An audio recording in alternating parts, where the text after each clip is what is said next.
Hello दोस्तों, स्वागत है आपके अपने YouTube चैनल में। दोस्तों, अगर आप 10वीं या फिर 12वीं के स्टूडेंट हैं और आप बोर्ड एग्जामिनेशन देने जा रहे हैं तो ये वीडियो आपके लिए बहुत ज़्यादा इंपॉर्टेंट होगी, क्योंकि इस वीडियो के अंदर मैं आपको बताऊंगा कि आप ऐसी गलती ना करें जो बोर्ड के रिज़ल्ट को लेकर आपका जो बोर्ड रिज़ल्ट है बहुत ज़्यादा बेकार चला जाता है और पेंडिंग में चला जाता है। ठीक है, तो ऐसी मिस्टेक को बचने के लिए आपको क्या करना है कि वीडियो एंड तक देखना है, तभी आप समझ पाएंगे कि हम बोर्ड एग्जामिनेशन के अंदर क्या गलती कर सकते हैं, क्या गलती हम ऐसी करते हैं जिसके कारण हमारा जो बोर्ड एग्जाम जो रिज़ल्ट है बहुत ज़्यादा बुरा आता है और कभी कभी किसी बच्चे का जो रिज़ल्ट है वो पेंडिंग में भी चला जाता है।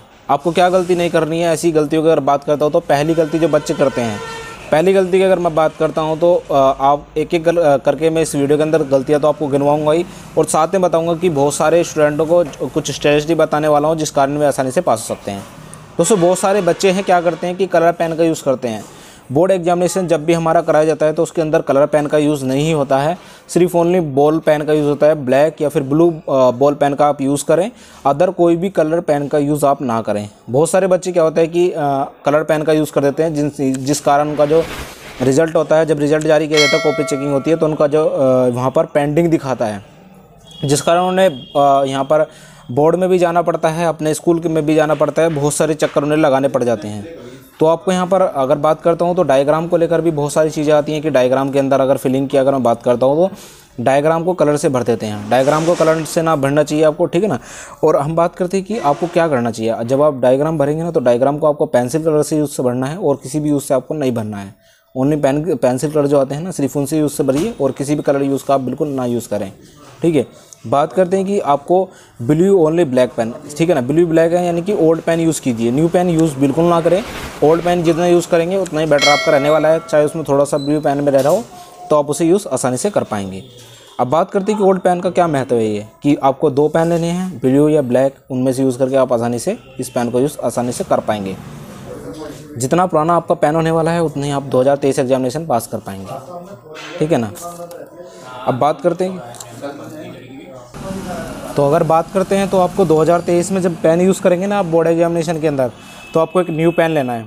न्यू पेन को आप कुछ दिन तक अपने घर पर यूज़ कीजिए, यानी कि कुछ आर्टिकल लिखने के अंदर या फिर बोर्ड एग्जामिनेशन की तैयारी को लेकर जब आप थोड़ा सा यूज़ कर लेंगे तो वो आपके हाथ पर जम जाएगा पेन, और उससे आप क्या फ़ायदा होगा उसका, जब आप बोर्ड एग्जामिनेशन लिखने जाएंगे ना तो आप फास्टली तरीके से लिख पाएंगे। ये होता है ओल्ड पेन का यूज़, यानी कि ओल्ड पेन जो होता है आपके हाथ पर जमा रहता है। इसी वजह से मैं आपको बोल रहा हूँ कि आप ओल्ड पेन यूज़ कीजिए जितना हो सके, ठीक है ना। ओल्ड पेन यूज़ करेंगे ना तो सबसे बेटर रहना है आपको बोर्ड एग्जामिनेशन को लेकर। अब बात करते हैं कि आपको आगे क्या यूज़ करना है, ठीक है। अगर थर्ड मिस्टेक की मैं बात करता हूँ तो बहुत सारे क्या करते हैं कि राइटिंग को लेकर, यानी कि राइटिंग को लेकर आप जो क्वेश्चन राइट करते हैं ना बच्चे, यानी कि क्वेश्चन जो लिखते हैं उसको लेकर बहुत बड़ी गलती कर देते हैं। पहले क्या करते हैं कि क्वेश्चन आया और फट से उसे लिखना चालू कर दिया, ठीक है। ऐसा आपको बिल्कुल नहीं करना है, ठीक है। क्वेश्चन को लेकर आपको क्या करना है कि पहले पढ़ना है अच्छी तरीके से, ठीक है। जो एग्जामिनर होगा यानी कि जो कॉपी चेक करता है ना, वो ये देखता है कि जो फर्स्ट इंप्रेशन होगा ना आपको कॉपी का, वही लास्ट इंप्रेशन होने वाला है। ये होता है कॉपी का महत्व, यानी कि क्वेश्चन अगर आप जो पहले लिख देंगे ना, यानी कि अगर आपने पहले बढ़िया लिख दिया तो जो कॉपी चेक होगा ये सोचेगा कि पहले ही बच्चे ने बढ़िया लिखा हुआ है तो मैं लास्ट तक देखने की उसे ज़रूरत नहीं पड़ती, फिर तो वो आसानी से चेक करता चला जाता है, ठीक है। बहुत सारे नंबर आपको इस तरीके से मिल जाते हैं। अब दूसरी बात करता हूँ कि आपको लेकर, यानी कि जो आप यहाँ पर जो मार्क्स मिलेंगे ना, मार्क्स आपको बहुत ज़्यादा एक्स्ट्रा यहाँ पर मिलने वाले हैं, ठीक है। तो एग्जामिनर आपको बहुत ज़्यादा मार्क्स देता है इस बेस पे, यानी कि राइटिंग के बेस पर आपको मिल जाते हैं, ठीक है। आपको क्या करना है कि अच्छी तरीके से क्वेश्चन लिखना है। जब राइटिंग सेक्शन आ जाएगा ना, पहले सेक्शन, यानी कि अगर ए सेक्शन आपका दिया हुआ है तो ए सेक्शन के अंदर आपको पहले क्वेश्चन लिखने हैं तो आपको एक्स्ट्रा नंबर यहाँ पर मिलने वाले हैं, ठीक है। जब आप राइटिंग सेक्शन को लेकर, यानी कि ए सेक्शन को आप अपनी जगह पर लिखेंगे, बी सेक्शन को अपनी जगह पर लिखेंगे, तो आपको बहुत ज़्यादा एक्स्ट्रा नंबर यहाँ पर मिलने वाले हैं, ठीक है। पहले आपको ये नहीं करना है कि ए सेक्शन की जगह मैं सी सेक्शन लिख देता हूँ, डी सेक्शन लिख देता हूँ, आपको ऐसे नहीं करना है। ए सेक्शन के अंदर जो सा क्वेश्चन आपको आता है वो सेक्शन आप उस क्वेश्चन को लिख दीजिए और दूसरे तरीके से फिर आप आसानी से कर पाएंगे, ठीक है। अब राइट मतलब आपको बात मतलब जो कटिंग करते हैं, कटिंग को लेकर बात कर लेता हूँ। कटिंग बहुत सारे बच्चे करते हैं कॉपी के अंदर, तो कटिंग नहीं करनी है आपको। जब आप कॉपी भरेंगे ना, जो आपकी OMR सीट आती है उसके अंदर फिलिंग कर कटिंग करेंगे तो कटिंग नहीं करनी है बिल्कुल भी। आपको कटिंग पर बिल्कुल स्पेशली ध्यान देना है कि बिल्कुल भी कटिंग ना करें यहाँ पर। तो आपको कटिंग बिल्कुल नहीं करनी है। जब आपको अटेंडेंस सीट मिलेगी ना, अटेंडेंस शीट के लिए अगर आपको फिलिंग करने में कोई दिक्कत आ रही है तो वहाँ पर जो एग्जामिनर रहेगा उससे आप पूछ सकते हैं कि सर ये अटेंडेंस शीट के अंदर ये कैसे भरा जाने वाला है, यहाँ पर क्या भरा जाएगा।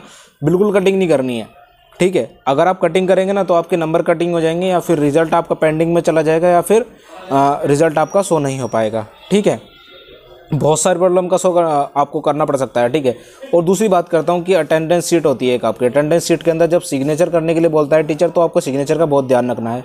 अपनी अटेंडेंस शीट के अंदर आपको स्पेशली सिग्नेचर का बहुत ध्यान रखना होगा एंड तक। अगर आपके पास अटेंडेंस शीट आती है तो उसके अंदर फाइनल सिग्नेचर जरूर करने हैं, क्योंकि जो वहाँ पर एग्जामिनर रहता है ना, वो आपसे बार बार पूछता रहता है कि आपने अपनी अटेंडेंस शीट के अंदर सिग्नेचर करे या फिर नहीं करे। अभी तक आपने बिल्कुल सिग्नेचर कर दिए, सब बच्चों के हो गए, तो बार बार पूछते रहते हैं। तो आपको वहाँ पर ध्यान जरूर रखना है कि अपनी अटेंडेंस शीट के अंदर आपको सिग्नेचर जरूर करने हैं, वरना आपका रिजल्ट नहीं आएगा उस सब्जेक्ट का जिस सब्जेक्ट में आप सिग्नेचर नहीं करोगे अटेंडेंस शीट के अंदर। उसका रिजल्ट आपका पेंडिंग में चला जाएगा या फिर आपके एब्सेंट लगा दी जाएगी, ठीक है। ये बहुत ज़्यादा ध्यान रखना है आपको, ठीक है। इन चीज़ों का ध्यान रखिए, वरना आपको फेल होने के भी चांसेस हो सकते हैं। क्योंकि जब आप भरोगे, यानी कि अगर बात करते हो कि हस्ताक्षर नहीं करोगे ना तो फेल हो जाओगे आप, ठीक है। अब बात करते हैं कि इंपॉर्टेंट क्या है कि आपको फुल एंड डीपली तरीके से ध्यान रखना है कि आपको जो रिजल्ट है पेंडिंग में चला जाना है, ठीक है। ये भी बात हो गई हमारी। अब बात करते हैं कि आपको यहाँ पर बहुत सारी चीज़ों को लेकर ध्यान करना है, ठीक है। इससे एग्जामिनर सोचेगा कि यहाँ पर पुष्टि हो जाएगी आपको कि फेल कर देगा या फिर बच्चा आया नहीं था इस एग्ज़ाम को लेकर, तो आपको वहाँ पर सिग्नेचर जरूर करना है अटेंडेंस शीट के अंदर। अब वाइटनर को लेकर करते हैं कि बहुत सारे बच्चे जो है मिस्टेक कर देते हैं अपनी कॉपियों के अंदर और सोचते हैं कि हम तो वाइटनर से इसे मिटा देंगे। वाइटनर का बिल्कुल यूज़ नहीं करना है आपको, पहले ध्यान रखना है कि वाइटनर का आपको बिल्कुल यूज़ नहीं करना है कॉपी के अंदर। अगर आप वाइटनर का यूज़ करेंगे ना तो बहुत ज़्यादा प्रॉब्लम होगी आपको। और वाइटनर जब आपकी कॉपी चेकिंग होगी ना, जैसे कॉपी बोर्ड में कॉपी चेक होती हैं तो वहाँ पर कॉपी को चेक किया जाता है, ठीक है। तो वाइटनर का बिल्कुल यूज़ ना करें आप, ठीक है ना। अब बात करते हैं कि आपको क्या करना है कि यहाँ पर चेक करना है अपनी, जो कि आप हमेशा कुछ जैसे कि आप अपने रूम में एंटर होंगे और जिस सीट पर आप बैठते हैं, जिस सीट पर आप बैठेंगे उसके आसपास देखना है कि यहाँ पर कोई वेस्टेज पेपर तो नहीं पड़ा है या फिर कोई पर्ची वगैरह तो नहीं पड़ी है आसपास। ये चीज़ आप जरूर ध्यान रखना है, ठीक है ना। इन चीज़ों का अगर आप ध्यान रखेंगे ना तो आपको ना तो बाहर निकल आ जाएगा, ना कोई गलती कर पाएंगे। अगर वहाँ पर कोई भी किसी भी तरीके का अनवांटेड पेपर या फिर कोई भी चीज़ पड़ा है तो उसे उठाकर या तो अपने टीचर्स को दे दीजिए, वहाँ पर जो एग्जामिनर होंगे हमारे, या फिर वहाँ आसपास डस्टबिन होने वाली है उसमें फेंक दीजिए। वरना वो अगर टीचर के द्वारा पकड़ा जाता है ना तो आपके ऊपर ब्लेम लगने वाला है कि आप चीटिंग लाए हैं और आप चीटिंग कर रहे हैं।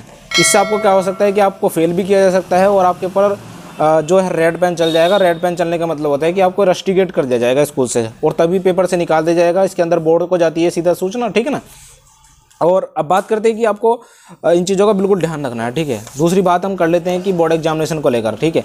बोर्ड एग्जामिनेशन को लेकर अगर बात करता हूं तो वहां पर आपको क्या है कि अच्छी तरीके से क्वेश्चन लिखने हैं, क्वेश्चन बिल्कुल चेंज नहीं करने हैं आपको, ठीक है। क्वेश्चन चेंज करेंगे ना, क्वेश्चन की अगर बात करते हो बहुत सारे बच्चे जो क्वेश्चन के अंदर सॉन्ग लिखे आते हैं, गाना लिख के आ जाते हैं कि ये तो गाना था, गांधी जी के चैप्टर बनना था, लेकिन गाना लिख कर आ गए हम तो, ठीक है।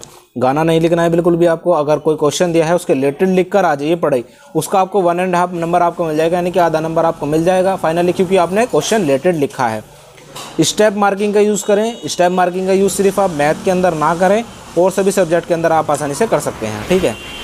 जो क्वेश्चन आपको आ रहा है उसे लिख दीजिए, नहीं आ रहा है तो छोड़ दीजिए, ठीक है। जो अगर आप बिल्कुल क्वेश्चन के जैसे क्वेश्चन दिया गया है उसके अगर रिलेटेड में लिखेंगे ना तो आपको उसके नंबर मिलेंगे और आप 1.5 नंबर तो आपको मिल जाएगा, यानी कि हाफ नंबर तो दिए जाएगा। इन्हीं बातों को सभी को ध्यान रखना है आपको।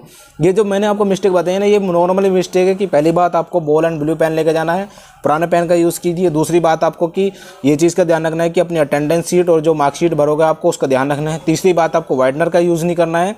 चौथी बात आपको अपने जब आप सीट के आसपास बैठोगे ना तो वहाँ पर आपको ध्यान रखना है कि कोई भी अनवांटेड चीज़ आपको ना पड़ी हो, ठीक है। ये सारी बात आपको ध्यान रखनी है बोर्ड एग्जामिनेशन को लेकर, वरना पिछले साल बहुत ज़्यादा गलती हुई थी, बच्चे बहुत ज़्यादा फेल हुए थे और बहुत ज़्यादा रस्टिकेशन हुआ था पिछले साल, ठीक है ना। जैसे ही आप एडमिट कार्ड भी आने वाले हैं, आपको पता है कि आपके एडमिट कार्ड डेट शीट आने वाली है जल्दी, ठीक है। कुछ दिनों में डेट शीट भी आ जाएगी और एडमिट कार्ड भी जारी कर दिए जाएंगे। तो जैसे एडमिट कार्ड आएंगे हमारे चैनल पर आपको बता दिया जाएगा।